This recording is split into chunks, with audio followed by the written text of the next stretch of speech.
सोचिए, दुनिया का सबसे ताकतवर साम्राज्य और सामने कुछ किसान, दुकानदार और आम लोग। कोई बड़ी सेना नहीं, कोई संसाधन नहीं, फिर भी इतिहास बदल गया।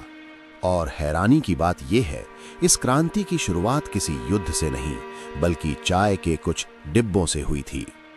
आज एक एक परत हटेगी और एक रहस्य सामने आएगा। 18वीं सदी का अमेरिका आज जैसा आजाद देश नहीं था। यहां थे 13 उपनिवेश जो ब्रिटिश ताज के नीचे जी रहे थे।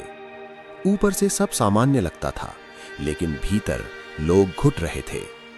ब्रिटेन टैक्स लगाता जा रहा था, लेकिन बोलने का हक किसी को नहीं था। यहीं से नाराजगी जन्म लेने लगी। नो टैक्सेशन विदाउट रिप्रेजेंटेशन ये सिर्फ नारा नहीं था, ये एक चेतावनी थी।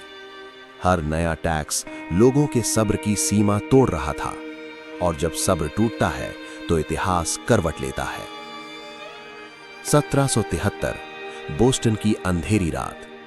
कुछ लोग बिना शोर किए ब्रिटिश जहाजों तक पहुंचे और फिर चाय के सैकड़ों बक्से समुद्र में फेंक दिए गए। पानी में सिर्फ चाय नहीं गिरी, डूब रही थी ब्रिटिश सत्ता की इज्जत। ये विद्रोह था, खामोश लेकिन खतरनाक। 1775 लेक्सिंगटन और कॉन्कॉर्ड।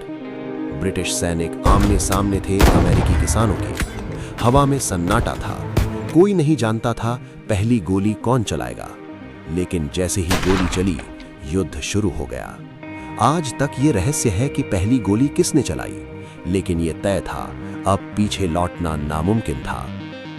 इसी अराजकता में एक नाम उभरता है, जॉर्ज वॉशिंगटन। न सबसे चालाक, न सबसे अनुभवी, लेकिन सबसे दृढ़। उसके सैनिक भूखे थे, ठंड से कांप रहे थे, फिर भी वॉशिंगटन ने हार नहीं मानी, क्योंकि वो जानता था ये लड़ाई हथियारों से नहीं, हिम्मत से जीती जाएगी। 4 जुलाई 1776 एक कागज, एक कलम और कुछ शब्द। सभी मनुष्य समान पैदा हुए हैं, आजादी उनका अधिकार है। ये दस्तावेज युद्ध से ज्यादा खतरनाक था, क्योंकि ये विचार था और विचारों को हराया नहीं जा सकता।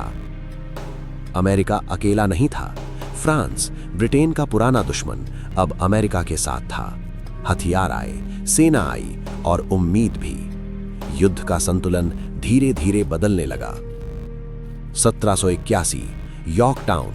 ब्रिटिश जनरल कॉर्नवालिस चारों तरफ से घिर चुका था। समुद्र से फ्रांसीसी जहाज, जमीन से अमेरिकी सेना। रास्ता नहीं था और बचने की उम्मीद भी नहीं। अंत में ब्रिटिश झंडा झुक गया, एक साम्राज्य हार गया और एक राष्ट्र जन्मा। 1783 ब्रिटेन ने अमेरिका को आजाद राष्ट्र मान लिया। जश्न मनाया गया, इतिहास लिखा गया। लेकिन आजादी सिर्फ जीत नहीं होती, वो एक जिम्मेदारी होती है। अमेरिकन स्वातंत्र्य युद्ध हमें ये सिखाता है, जब आम लोग डर से ऊपर उठ जाते हैं तो सबसे बड़े साम्राज्य भी ढह जाते हैं। सवाल सिर्फ इतिहास का नहीं है, सवाल ये है, क्या हम आज भी आजादी की कीमत समझते हैं?